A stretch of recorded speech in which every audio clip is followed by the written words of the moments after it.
Senator Smack. I just want to be real clear on what we're reading here. I think when we're saying that this overhauling healthcare reform bill, that's not exactly what this is doing. This is just trying to implement oversight on the state level to make sure that what we're implementing is acceptable in the state, and if certain provisions are not acceptable, then we will have information in front of us to see what the consequence for not implementing those pieces are. And also, just for clarification, I think that line 32 through on the first page, line 11 on the second page just deals with fines, which is not actually enabling legislation of any kind. If I understand, if y'all speak to that, make sure that I'm understanding things correct.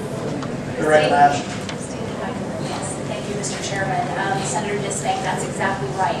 This bill says nothing about whether or not the Patient Protection and Affordable Care Act is good or bad, or whether or not a state should implement it or not implement it. It meets states where they are. I work with legislators around the country that are forming implementation committees. How are we going to deal with doctors and seniors and businesses? What are the costs provided? This is just a good government bill. No, wait.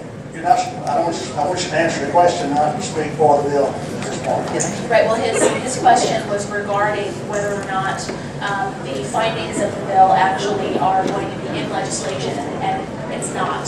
This bill will only require state agencies to report costs to the legislature. Any action that the Arkansas General Assembly takes on federal health reform needs to be within the bounds of the law. So if you choose to implement it, then we need to make sure it's lawful. Thank you. We're going to now stop and go at the other side. We've almost more than 35 minutes. Mr. Chairman, may I respond to your questions as well? Yeah.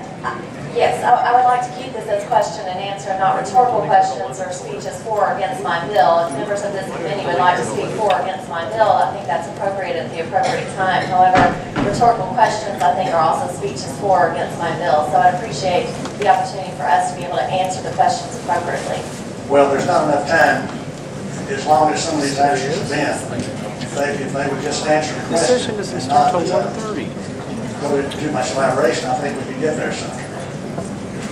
Thank you. If you'll help me with that, maybe we can do that. And if we could keep the questions to the bill, that'd be great too. Thanks. Very good. I agree. Now we're going to, we've had 3 people that have spoken already against the bill that are on my list. So I want to take the privilege of letting Will to catch up with the time we have. The first one is the Attorney General's Office, and then John Seeley.